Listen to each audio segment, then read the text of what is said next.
안녕하세요. 시니어 라이프 비즈니스를 연구하는 최학입니다. 은퇴 후 삶에 있어서 주택연금이 갖는 의미는 굉장히 큽니다.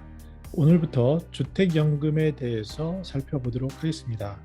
먼저 은퇴 후 삶에 있어 주택연금의 관심도는 꾸준히 높아지고 있는데요. 언론 기사를 보더라도 딸 뒷바라지 하느라 노후 준비 못한 50대 부모님이 걱정되어라는 뉴스 기사가 있습니다.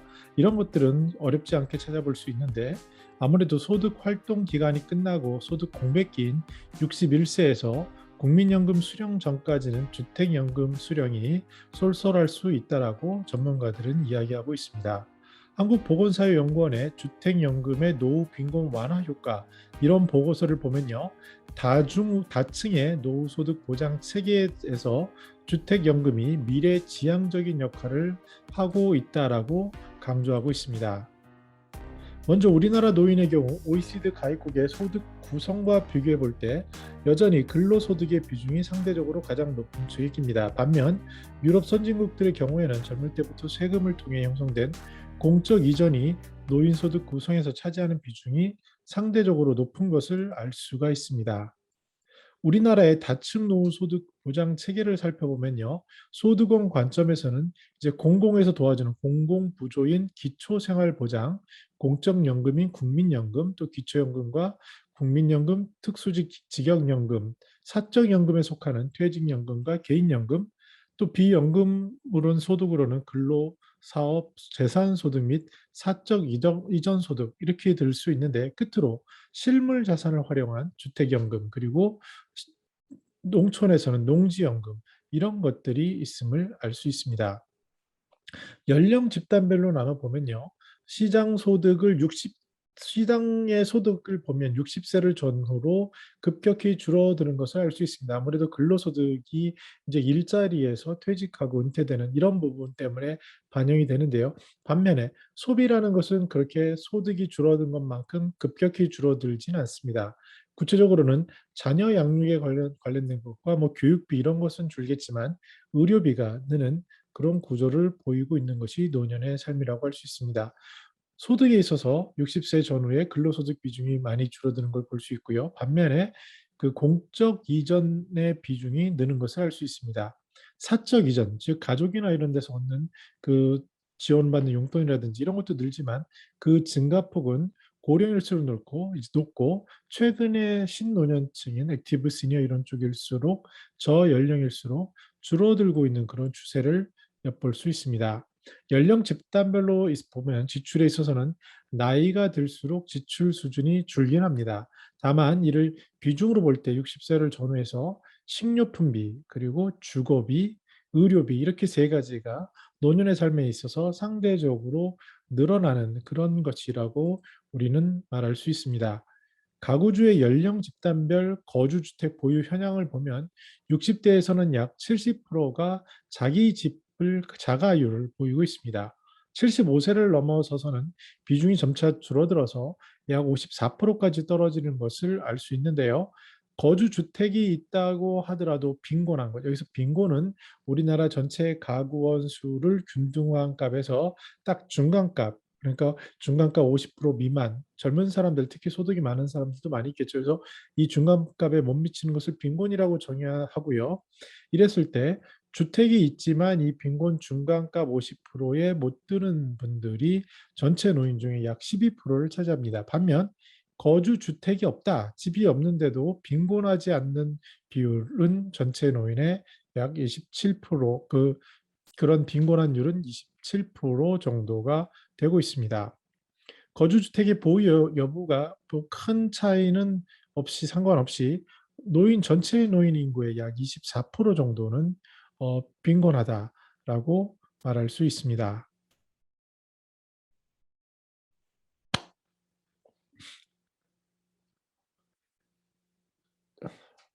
가구주의 연령 집단별 거주주택 보유 현황을 보면 60대는 약 70%의 자가율을 볼 수 있습니다. 75세를 넘어서는 비중이 점차 줄어들어 약 54%까지 떨어지는 것을 알 수 있습니다. 근데 집이 있더라도 빈곤, 즉 전체 우리나라 가구의 중위소득 그러니까 중간값이죠. 거기 미만을 우리가 빈곤이라고 한다면 그 전체 노인 가구의 약 12%, 집이 있더라도 빈곤인 경우는 약 12%가 되고요. 반면에 거주 주택이 없더라도 그 빈곤하지 않은 비율, 그러니까 집이 없는데도 빈곤하지 않는 분들은 노인의 약 27% 정도가 됩니다. 거주 주택의 보유와 상관없이 전체 노인의 약 24%는 빈곤 상태임을 우리는 추정해 볼 수 있습니다. 연령 집단별 빈곤 여부를 구체적으로 보면 60대는 약 18%가 빈곤 가구로 파악이 되고, 나이가 들수록 이게 빈곤율이 높아지면서 85세 이상의 가구주 가구에서는 약 전체의 22%가 그 정도만 빈곤하지 않은 상태인 것으로 나타나고 있습니다. 가구주의 연령 집단별 적정 생활비 충당 정도 인식에서는 60대의 약 51%는 부족하다라고 응답했고요. 나이가 들수록 점차 불충분 정도가 느는 경향을 보입니다. 그러니까 충분하지 않다고 나이가 들면 느끼는데, 85세 이상에서는 약 64%, 절반 이상이 충분하지 않다라고 답하고 있고요. 60 플러스 세대에서는 대신에 충분히 여유가 있다라고 응답한 비중은 6에서 14% 정도가 해당하는 것으로 볼 수 있습니다. 은퇴 가구의 생활비 재원 분포에서 자산을 유동하는 것, 즉 연금형 부채인 그 연금으로 전환시키는 거죠. 그 주택을 맡겨서, 그리고 자산을 맡겨서, 그것이 이제 주로 대표적인 게 농지연금, 주택연금이 되는데, 이것이 차지하는 비중은 전체 가구의 현재는 약 0.8%에 그칩니다. 근데 80에서 84세가 1.7%로 상대적으로 높은 비율을 보입니다. 부모 부양에 대한 견해도 점차 바뀌고 있는데요. 2020년 기준으로 가족이 부양해야 한다라고 응답한 비중이 22%밖에 안 됩니다. 이는 1998년, 약 22년 전에 보면 90% 정도가 가족이 당연히 부양해야지라고 했는데, 22년 만에 그 폭이 굉장히 줄어서 현재는 약 22%만이 가족이 부양한다라고 하기 때문에 노인 스스로 자기의 그 노후 문제를 고민할 이유가 생겨지고요. 그랬을 때 부동산이 갖는 비중이 약 70% 되기 때문에 부동산을 자산 유동화하는 것을 고민하지 않을 수 없는 현실이라고 할 수 있고요. 나아가서 난 자녀와 동거하겠다, 이것을 희망하는 비율을 보면 2011년에는 전체 평균 약 28%였는데 2017년에는 15%로 자녀와 같이 사는 것조차도 줄어들고 있는, 즉 삶의 스타일이 변하고 있는 것을 알 수 있습니다. 그럼 노후 재산을 어떻게 처리할 거냐에 있어서 2011년에는 사망 후에 자신이나 배우자를 위해 처리하겠다, 뭐 이런 비중은 9% 정도밖에 없었죠. 주로 자녀에게 주겠다, 뭐 이런 거였는데 2017년에는 이것이 17% 늘었습니다. 최근에 저도 자녀 또는 부모 세대와 인터뷰를 하다 보면요, 점차 자기의 삶은 자기의 삶이고 이렇게 독립적으로 살아갈 수밖에 없는 현실, 또 그리고 오히려 그 자녀 입장에서는 고생하시는 부모님, 노후가 걱정되는 부모님이 보다 안락한 삶을 사시기를 원하는 것, 또 자녀에 대해서는 부모님이 뭔가 도와주고 싶지만 그러지 못하는 현실, 이런 것들이 미묘하게 뒤섞여 있는 것을 우리는 알 수가 있습니다. 주택연금 가입이 소비에 미치는 영향을 분석한 자료가 있는데, 평균 소비 성향이 가입하지 않은 사람은 약 0.91, 즉 100만 원이면 91만 원 정도 소비하는 성향을 보이는데, 주택연금을 가입한 사람은 0.96, 96만 원 정도를, 그러니까 이제 연금식으로 월 소득이 생기다 보니 이것을 쓴다라는 분석이 나오고 있습니다. 이와 동시에 노인 일자리 경우에도요, 약 한 27만 원, 30만 원 받는 비용들은 대부분 이 소득, 지출로 나가는 것, 소비로 나가는 것에 상관관계가 높다, 이런 효과를 분석한 자료도 있습니다. 주택연금에 대해서는 한국주택금융공사 홈페이지에서 자세한 내용을 소개하고 있는데요. 주택연금의 정의를 보면 집을 소유하고 계시지만 소득이 부족한 어르신들이 평생 또는 일정 기간 동안 안정적인 수입을 얻으실 수 있도록 집을 담보로 맡기고, 또 자기가 살던 집에 살면서 매달 국가가 보증하는 연금을 받는 제도라고 이렇게 풀어서 설명하고 있습니다. 주택연금 평균 가입 연령은 현재 72세 정도고요. 평균 월 지급액은 105만 원. 그때 집을 담보로 맡기는 주택 평균 가격은 약 3억 1,300만 원 정도로 나타나고 있습니다. 이것이 2007년 초기에는 500명이었는데 2020년에는 약 8만 1,000명으로 늘어나고 있습니다. 지역 가입별로 보면요. 아무래도 부동산 가격이 비싸야 월 지급액이 많기 때문에 서울이라든지 수도권 또는 대도시 중심으로 가입자가 이렇게 있는 것을 알 수가 있고요. 60세 미만도 현재 한 2%를 차지하고요. 60대에서는 가입자의 약 34%, 70대가 47%로 많고요.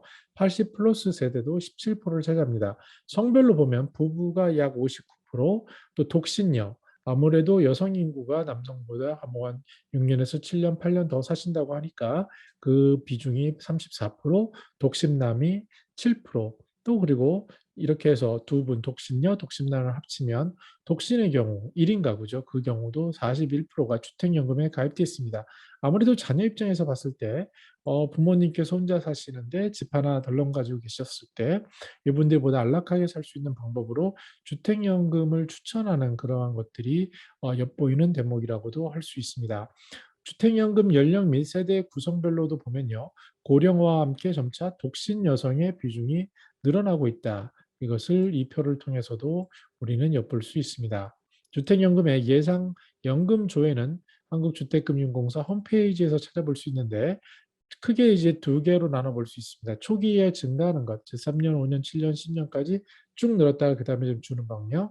아무래도 앞단에 쓰기 때문에 뒷부분 적게 되겠죠. 또는 그냥 꾸준하게 매월 균등하게 정기 증가형 이렇게 예시로 나타나 있습니다. 그럼 이런 주택연금이 왜 성장을 했냐? 이것을 나무위키에서 백과사전에서 보면요. 일단 저성장 기조가 오래됐다. 그리고 부모 세대의 인식이 변화가 되고 있다. 아까 앞에서 보신 것처럼 서로 이제 자녀를 돌보는 것, 독립적인 삶에 대한 것들, 이런 것들과 같이 거주하는 것들, 뭐 이런 것들의 변화가, 인식 변화가 굉장히 큰 걸 알 수 있었고요.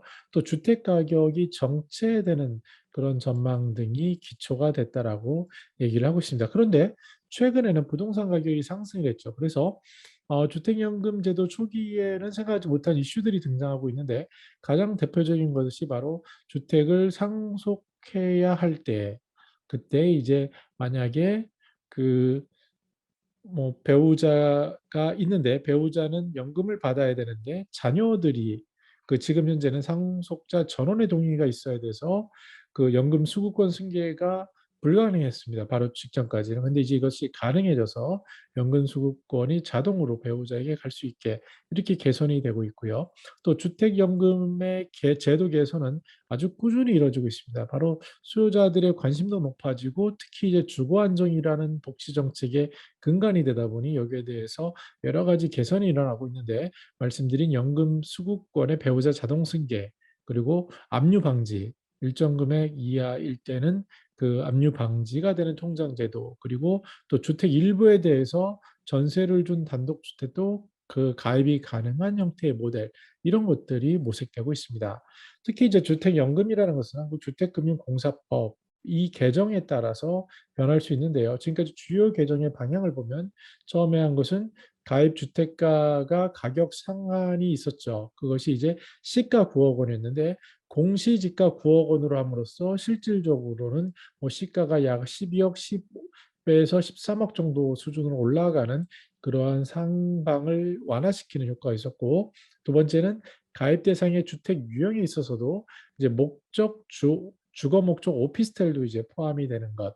그리고 담보 설정에 있어서도 어떠한 신탁 방식을 함으로써 즉 이 집을 그 주택금융공사에 맡김으로써 신탁함으로써 그러면서 운영의 묘를 꾀하는데 그 가장 대표적인 예가 뭐 세를 주더라도 그 보증금을 받은 것을 주택금융공사에 주고 거기서 이자와 세도 받을 수 있는 이런 것들이 가능한 것 그리고 이제 연금 지급의 강화로 일정 금액 이하에서는 압류 방지 통장 도입을 가능하게 하는 것들 중으로 이 주택연금의 제도가 개선이 되고 있습니다. 이 주택연금의 특징을 그 홈페이지에서는 이렇게 얘기를 하는데 평생 거주가 가능하시고 평생 지급이 된다. 그리고 무엇보다 국가가 보증을 한다. 이런 것들은 엄청난 혜택이라고 강조를 합니다. 더 나아가서 합리적인 상속도 가능하다고 보는데요. 왜냐하면 주택 처분 금액이 만약에 연금 지급한 총액과 비교해서 남으면은 그 남은 차액이 상속인에게 돌아가고 만약에 부족한 경우도 있지 않습니까? 그랬을 때는 상속인에게 별도로 청구가 되지 않는다. 이런 것들이 있어서 합리적인 상속이라고 하고요. 세제에 있어서도 아무래도 저당권을 설정한다든지 이용 시에 아무래도 국가 공사에서 하는 거기 때문에 세액의 감면 면제, 소득 공제가 이루어지고 있는 부분을 장점으로 들 수 있습니다.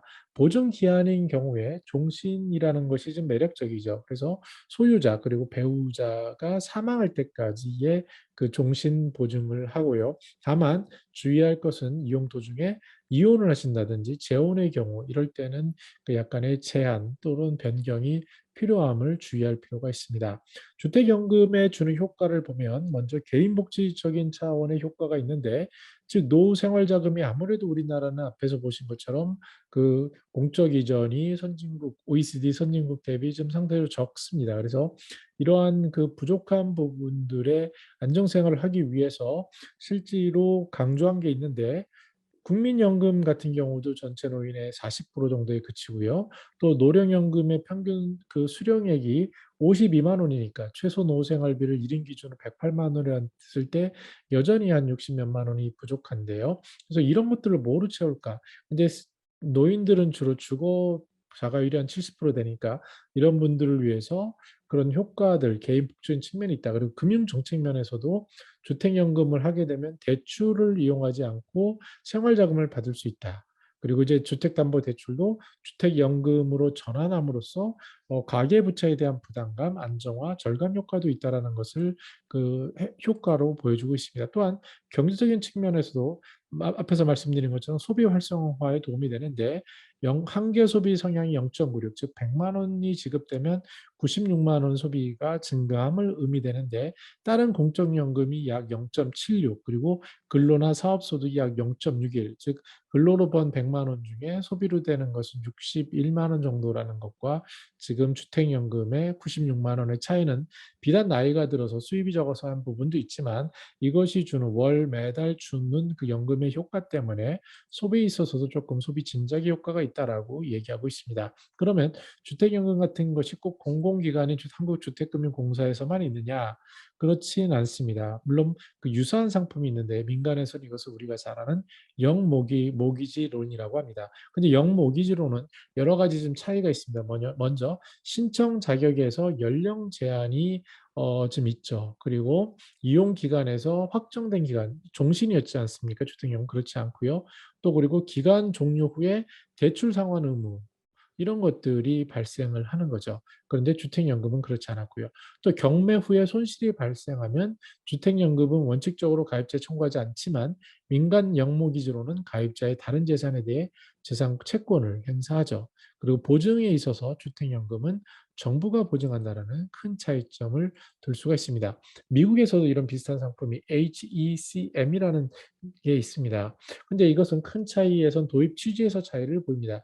마치 우리나라의 그 의료보험 제도를 굉장히 불허하는 부분이 많지 않습니까? 그래서 요새 여이민의 경우에 그 상당 부분 중요한 요소를 차지하는 것 중에 하나가 이런 의료 제도임을 주의를 통해서 엿듣게 되는데요. 마찬가지로 HECM이 국민주택연금과 비슷하지만 도입 취지에서는 좀 다릅니다. 주택연금이 노인 복지 차원, 그래서 생활비를 지원하는 게 목적인데 HECM은 금융상품입니다. 그래서 목돈 인출의 목적을 가지는 그런 차이점을 가지고 있습니다. 주택연금은 근데 무엇보다 노후생활 보장이 어려운 노인을 위해 다층 소득 보장 체계의 일부분을 구성하는 아주 차별적이고 중요한 역할을 가집니다. 고령자 계층을 소득 관점에서 보면 크게 고소득, 소득도 많고 고액 자산 가진 분들이 있을 수 있고요. 소득은 조금 적지만 주택을 보유했는데 그게 주택연금인 공시지가 9억 원 이하를 가지신 분들이 있고 아예 주택이 없으신 분들로 구분해 볼 수 있겠죠. 그럼 아예 주택이 없고 저소득인 분들은 국가가 기초생활수급제도 그리고 기초연금 등으로 직접 지원을 하고요. 반면에 고소득, 고액 자산인 경우는 국가의 지원이 상대적으로 불필요하다. 이렇게 해서 민간 시장에서 자급할 수 있다. 이렇게 볼 수 있습니다. 그러면 중간지대인 저소득이고 주택 보유 9억 이하인 경우에는 간접 지원이 필요한데 이를 주택금융공사의 주택연금 제도를 통해 보장 체계를 지원하는 거다라고 이렇게 정책적인 측면에서는 바라볼 수가 있습니다. 또 주택연금과 비교할 수 있는 방법은 단순히 주택을 매도하는 방법도 들 수 있겠는데요. 이 경우에는 주택을 매도함으로써 목돈이 생기죠. 그리고 이걸 투자할 수 있죠. 그러나 지금 낮은 예금금리, 불안정한 주식시장을 고려하고 또 그 집을 한 채를 팔았을 때 그러면 뭐 월세로 만약에 전환을 한다 그랬을 때는 그 월세로 가는 곳에 월세가 올라가면 어떻게 하고 또 주거 비용이 발생하고 이사 비용 이런 게 있습니다. 외국의 경우에도 집을 마련하지 못하고 월세로 사는 경우에 연금으로 생활했는데 어느 순간 인플레이션이 발생을 하고 그러면서 금리가 올라서 그리고 이 부담, 부채나 그 월세가 높아졌을 때 주거를 박탈당하는 일이 과거에는 많이 있었었고 이런 것이 영화로도 많이 나타나고 있는데 이런 것들이 없을 수 있다라고 하고요. 주택연금을 이용하면 부부가 모두 생존하는 기간 동안에 지급 중단 없이 평생 보장이 되고 안정적인 소비 지출, 주거 불안 문제를 해결할 수 있어서 마음의 안정을 준다. 이런 것을 강조하고 있습니다. 그래서 보다 구체적으로 70대인 가구주를 산정으로 약 5억 원 정도의 주택 가격을 활용하는 방법을 비교한 표인데요. 여러 가지가 있겠죠. 주택연금만 하는 경우, 전세를 주고 그걸 나머지를 연금으로 돌린 경우, 또 월세로 가고 연금으로 돌린 경우, 소형 주택으로 집을 이사를 하고 또 즉시연금을 받는 경우 이렇게 상정을 해 본다면 왜 연금으로 하냐면 아무래도 주식이나 이런 것은 위험 리스크가 존재하기 때문에 그나마 안정적인 방법으로 비교를 해봤을 때 단순 계산인데 그랬을 때는 주택연금의 경우가 가장 그 월 소득이 높은 것을 알 수가 있습니다. 무엇보다 주거 문제에 있어서 주거 여건이 악화되거나 전세 보증금, 월세 인상, 또 이사에 대한 것, 주거 불안, 뭐 전세는 2년마다 또는 지금은 뭐 4년 이렇게 지나면 이사 가야 되는 그런 부담이 있지 않습니까? 그런 것들이 없어진다. 그리고 주택연금을 받는 동안 자산 가치는 적어지거나 소멸된 가능성은 있지만 대신에 노후의 안정적 삶을 보장받을 수 있고 주택까지 상승이 되더라도 그것을 상속으로 이렇게 넘길 수 있다. 그러한 그 장점이 있음을 강조하고 있습니다. 그런데 주택연금 가입 시 집의 가치를 산정하는 방식은 크게 두 가지인데요. 이제 처음에 가입이 가능한지를 판단할 때는 공시지가 9억 원 이하 이렇게 얘기를 했고요. 그래서 이제 지난번에 그 시가 9억 원보다는 그 공시지가 9억 원으로 함으로써 시가로 약 12, 13억이 되면은 그만큼 더 늘어난 그 가입자 대상이 늘어나는 그 혜택이 있다라고 말씀을 드렸고요. 반면에 월 지급금을 줄 때는 이제 공시지가로 안 하고 시가로 산정을 합니다. 그래서 대신에 위에 캡을 씌우는데 최대 9억 원까지로 인정이 됩니다. 그래서 9억 원 이상일 때도 월 지급액은 상한이 제한되는 단점은 존재한다는 점도 이해할 필요가 있습니다. 그 주택금융공사에서는 내 집 연금 3종 세트라고 얘기를 합니다. 이게 뭐냐면 가입 조건에서 주요 질문이 크게 네 가지가 있어요. 하나는 부부 중에 한 분이 55세 이상입니까? 그래야 가입이 가능하죠. 그리고 주택이 1억 5천만 원 이하인가요? 그러면 조금 더 혜택이 있고요. 그 다음에 상환 예정인 담보 대출 금액이 연금 지급 한도의 50% 이내인가요? 이것도 중요하죠. 그리고 65세 이상이고 기초연금 수급자인지 이렇게 네 가지를 통해서 무거운 주택담보대출에 부담이 있는 경우에는 주택담보대출 상환용 주택연금 그리고 만 40세도 만약에 내 집 마련도 하고 대출도 받아서 하면서 노후 생활비도 걱정 해결하기 위해서는 주택연금을 사전 예약해서 보금자리론을 받는 그것 주택연금 사전 예약 보금자리론이라는 게 있고요. 또 저가 주택을 보유하신 어르신에게는 최대 그 기본 지급액보다 약 20%더 많은 연금을 제공하는 우대형 주택연금 이런 것들을 만들어서 어떠한 더 혜택을 주는 쪽을 고민하고 있습니다. 네, 이를 구체적으로 살펴보면 이렇게 표로 정리해서 볼 수 있습니다. 노후 자금 대안인 주택연금은 점차 더 다양해지고 있는데 이제 수령 시기 그리고 금액을 선택할 수가 있어요. 그래서 가입 초에 연금을 더 받는다. 초반에 더 많이 받는 초기 증액형. 이것은 은퇴 후 소득 그 은퇴 후에 잠깐 국민연금 그 노령연금이죠. 받기 전까지 해서 공백을 줄일 수 있는 효과가 있고요. 또 정기적으로 증가하는 형은 3년마다 수령이 높아지면서 매년 지출이 많아지는 경우에 유리할 수 있습니다. 기존 가입 고객도 이러한 받는 것은 그 유형을 전환하는 것까지는 열어주고 있습니다. 그래서 연금 수령 방식을 정액형, 초기 증액형, 정기 증가형 이렇게 보면 연령 수령 스케줄 보면 가운데 그림처럼 이렇게 금액이 정해질 수 있고 그 효과가 나타남을 알 수 있습니다. 주택연금은 주택금융공사법에 따라서 개선된다라고 앞에서 말씀드렸는데 이 최근 주택금융공사법 개정안에는 주택연금 수급권을 강화하기 위한 주택연금 지킴이 통장을 도입을 했습니다. 이는 월 185만 원 이하의 주택연금을 수령하는 분들이 신청이 가능하고 법에서 정한 압류 금지의 효과가 발생을 합니다. 근데 주택연금을 가입할 때 주의할 사항이 있습니다. 이제 크게 중도 해지를 하게 되면 어느 금융상품이나 그렇지만 초기에 보증 수수료를 돌려받지 못합니다. 또한 주택 소유자가 사망한 뒤 배우자가 계속 연금을 받으려면 배우자가 그 기존의 채무를 인수해야 됩니다. 그래서 주택연금을 가입할 때 사전에 채무를 넘겨받겠다라는 약정을 받으면 나중에 주택 소유자 사망 시 추가 약정을 맺는 번거로움을 피할 수 있다고 하고요. 또 주택연금 이용 중에 이사를 하게 되면은 아무래도 담보주택을 하기 때문에 담보주택을 변경해야 돼서 그 주택연금을 계속 이용하는 데는 약간의 제한이 생길 수 있음을 우리가 인지할 필요가 있습니다. 주택연금에 대한 단점도 존재하는데요.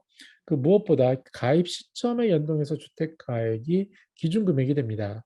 그래서 가입할 시점에 만약에 부동산 경기가 좋으면, 즉 가격이 높으면 기준금액이 올라가서 연금액이 많아지고요. 경기가 안 좋아서 주택 가격이 내려가면 연금액이 내려갈 수 있습니다. 또한 그, 그 처음에 가입하고 연보증료 이런 것들이 지출로 발생을 합니다. 나아가서 만약에 시가가 실제 거래 금액보다 낮은 경우, 그 경우에는 어, 시가라는 것도 우리가 이제 그 여러 가지 뭐 KB라든지 여러 가지 통계 데이터를 쓰는데 실제 거래 금액은 호가나 뭐 그때 상황의 변동성에 영향을 받기 때문에 주택연금을 가입하는 분 입장에서는 이게 정확하지 않나라는 의구심을 가질 수 있습니다. 그래서 심리적으로 손해보는 생각이 들 수도 있죠. 근데 동시에 주택 가격이 상승할 때는 그 가입하고 나서 상승했는데 실제로 수령액은 처음에 픽스가 됐기 때문에 반영하지 않는 점 이런 것들도 염두에 둬야 할 필요가 있습니다. 나아가서 이혼을 하신다든지 이사 등 이런 변수에 대해서도 연금이 중단될 위험에 노출돼 있다. 이런 것들을 아셔야 할 필요가 있습니다. 2020년 작년이죠. 부동산 가격이 상승해서 주택연금 해지가 약 67% 급증했다고 합니다. 월 지급액에 불만을 가진 거죠. 내 집값이 이렇게 올랐는데 이렇게 적어? 하면서 작년에만 약 4천 건이 이탈했는데 이럴 때 고려할 사항이 있다고 합니다. 뭐냐면 다시 재가입을 하더라도 연금의 앞자리가 달라지거나 또 아예 가입이 안 될 수도 있고 3년간 가입 제한, 불이익 등 다방면을 고려해야 한다라고 말하고 있습니다. 다음 시간에는 부동산 가격 폭등 그리고 주택연금 해지 시 고려할 사항들에 대해서 전문가들은 어떻게 얘기하고 있는지를 살펴보도록 하겠습니다. 저는 더 나은 시니어 3 공동체를 연구합니다. 감사합니다.